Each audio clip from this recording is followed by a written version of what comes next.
দর্শক, হাম সুরক্ষার উপায়। হাম প্রতিরোধের একমাত্র উপায় শিশুদেরকে টিকা গ্রহণ করতে হবে।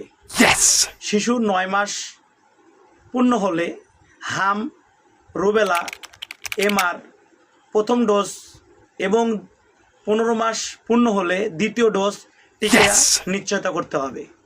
নিয়মিত টিকাদান কেন্দ্রে হাম, রুবেলা, এমআর টিকা দেওয়া হয়। আপনার নিকট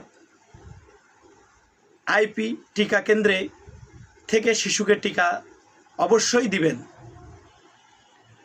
2 বছরের কম বয়সী যে শিশু হাম, রুবেলা, এমআর টিকাটি কখনো গ্রহণ করেনি তাদের জন্য অতি দ্রুত টিকা দিতে হবে।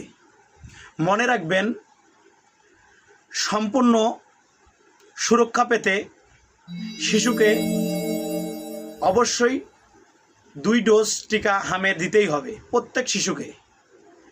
ভালো কিছু পেতে আমাদের পেজটিকে ফলো করুন। আল্লাহ হাফেজ।